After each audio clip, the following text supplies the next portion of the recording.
Bismillahirrahmanirrahim. Dear students, today we will discuss about some important topics of chapter number 13, that is electrostatics. Electro means electrons and statics means at rest. So dear students, in this chapter we will discuss all the phenomena in which the charges are at rest. So electrostatics is the branch of electromagnetics dealing with the effects of electric charges which are at rest. The fundamental law of electrostatics is Coulomb's law.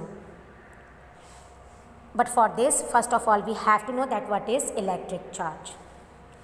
That is the physical property of matter that causes it to experience a force when placed in an electromagnetic field. There are two types of electric charges, that are positive and negative. So for these charges we will discuss the electrification, the phenomena of electrification, that it is a process in which the objects can be charged by removal or addition of charges. Specifically these are electrons.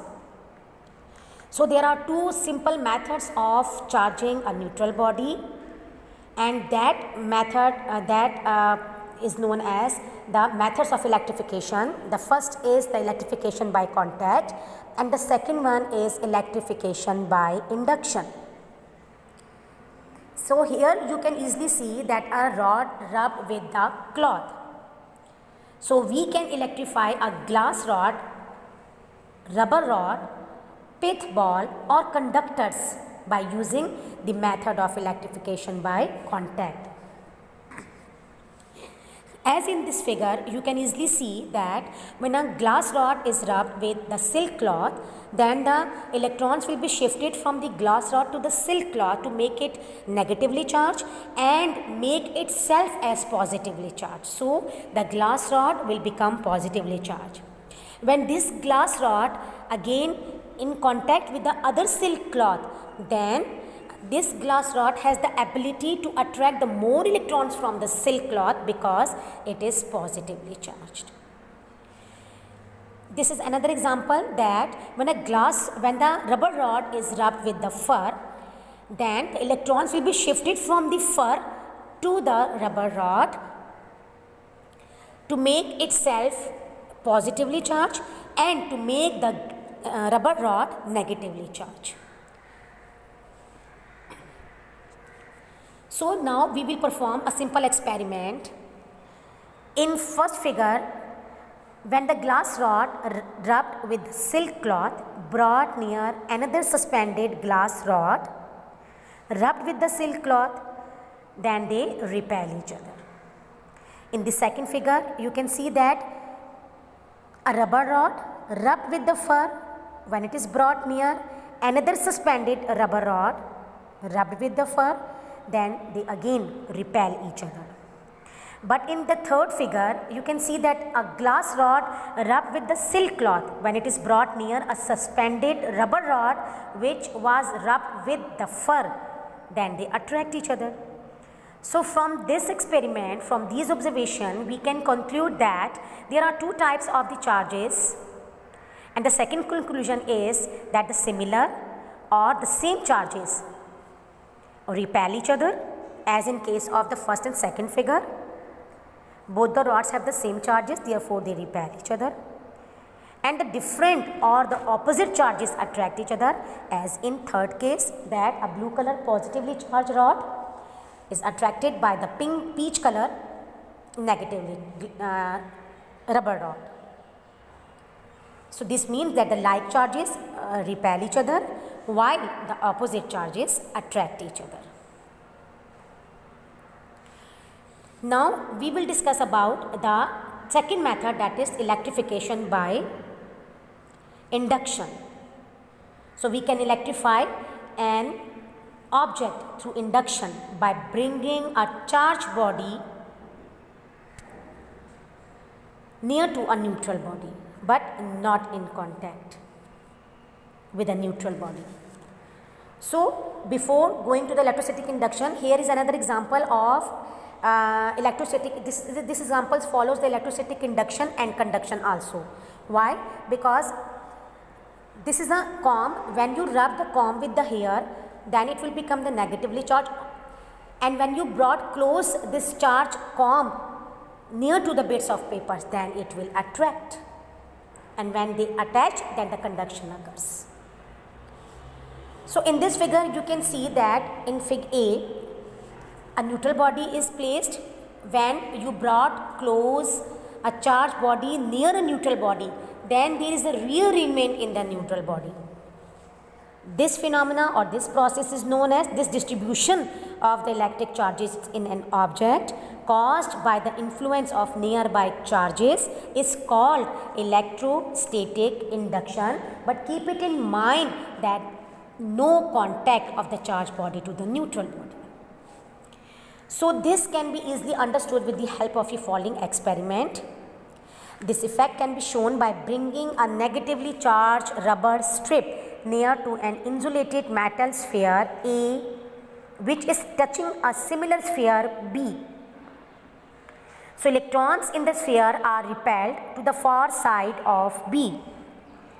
If A and B are separated with the charge strip still in position, A is left with a positive charge, means deficient of electrons, and B with a negative charge, that is excess of electrons.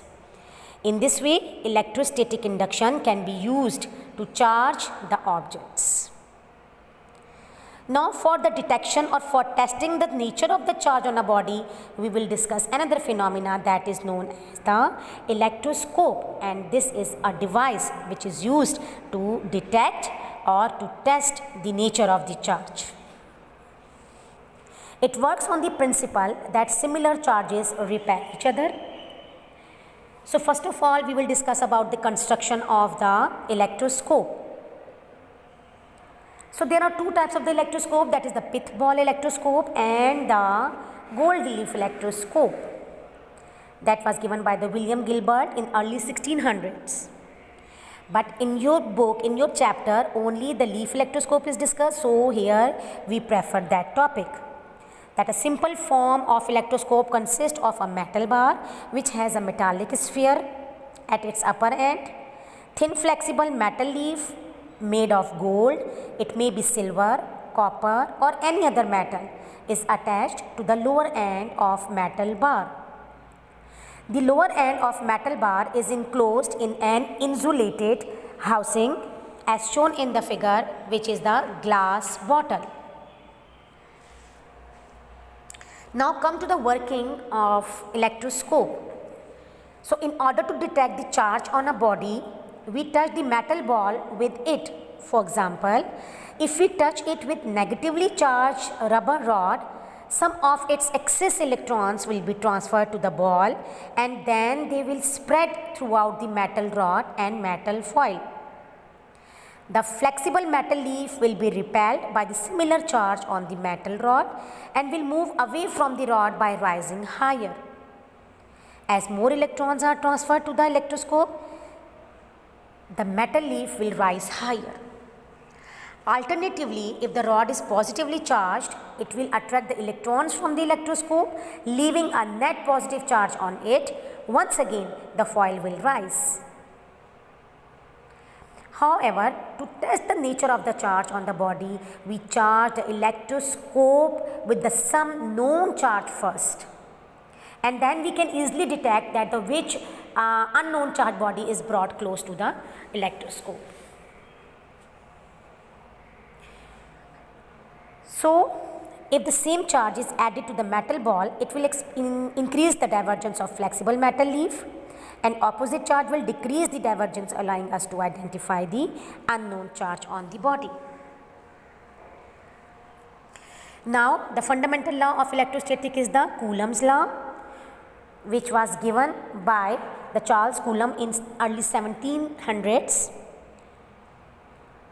in which the electric force between the two stationary charges will discuss that it is directly proportional to the product of the charges and inversely proportional to the square of the distance between them, and is directed along the line joining these charges.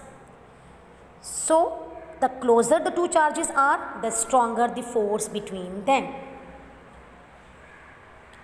then we will get the equation that is F is equal to K Q1 Q2 divided by R square, where K is the constant of proportionality and is known as Coulomb's constant. Its value is also constant, which is 9 into 10 raised to the power 9 Newton meter square per Coulomb square.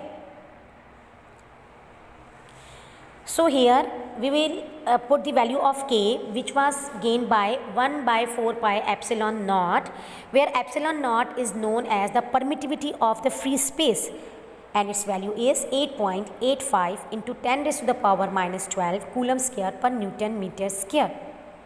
When we put in the equation, then we will get the value of K, that is 8.998, which is approximately equal to 9 into 10 raised to the power 9 Newton meter square per Coulomb square. So the point which is to be remembered, that the charges Q1 and Q2 are considered as the point charges.